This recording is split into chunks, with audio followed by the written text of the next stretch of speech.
Excellencies, distinguished guests, ladies and gentlemen.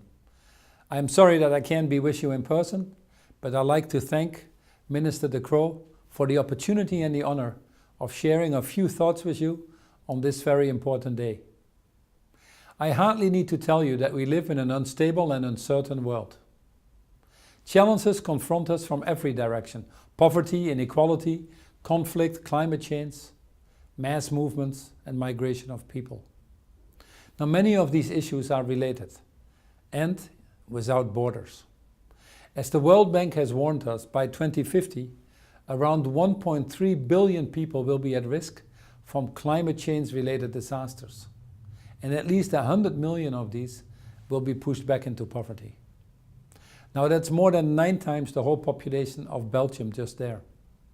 Simply put, there can be no equitable, sustainable development without addressing climate change.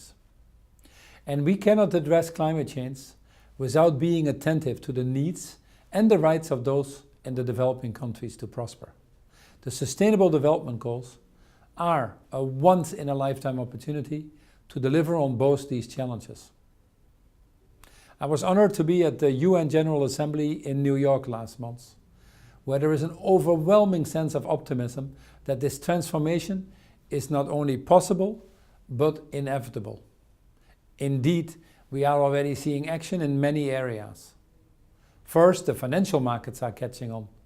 This movement has been ignited by groups like Michael Bloomberg's Task Force on Climate-Related Financial Disclosures, now vice-chaired actually by Unilever's Chief Financial Officer Graham Pickettley. The task force will address concerns about the growing financial and insurance risk of not confronting climate change. Second, and not surprisingly, consumers are increasingly asking for it. In fact, 80% now agree that business must play a role. Research is showing that the most responsible brands are amongst the fastest growing around the world. And yes, we see the same in Unilever. Thirdly, some governments are showing leadership, which is why you are all gathered there today.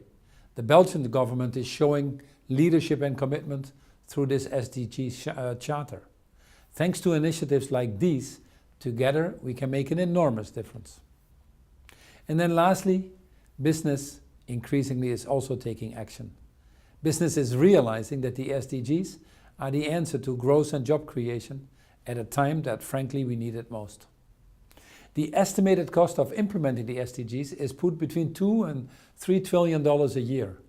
Yet the total budget for overseas development aid is only around $140 billion a year, barely 7% of what is needed. It is therefore important that the private sector help, because the private sector can unlock anything of up to $20 trillion in returns. As I often say, there is no business case in enduring poverty. In fact, there are huge opportunities for enlightened businesses that are willing to stand up and address these challenges. And yes, the payouts are enormous. Just $1 invested in sanitation gives an economic return of over $6. $1 invested in nutrition to avoid stunting gives a $17 return. Just empowering women to participate in the economy at an equal level to men would boost the global economy by $28 trillion. The good news is business has already given a clear sign on carbon. A Carbon Disclosure Project report published just a few weeks ago shows that over 1,200 businesses now use an internal price on carbon or intend to do so in the next year, with many far higher than the national carbon prices. Now, crucially, businesses are encouraging governments around the world to further de-risk the process, helping to provide long-term stability and growth. Now we need to unlock the other SDG areas that require partnerships, structural reforms, alignment of objectives, and yes, clear transparency and accountability. Now, one of the ways we intend to do this is through the newly established Business and Sustainable Development Commission, bringing together international leaders from business, labor, financial institutions, and civil society. The Commission is working to highlight the enormous rewards for companies who make the SDGs an integral part of the way they operate. But addressing global issues like these call for transformative action. It is crucial for business, governments, NGOs and civil society to work in partnership to drive systemic change for the long term. That's why this charter is so important. So on behalf of myself and Unilever, we're proud to sign the Belgian SDG Charter and will commit ourselves to its success in every possible way.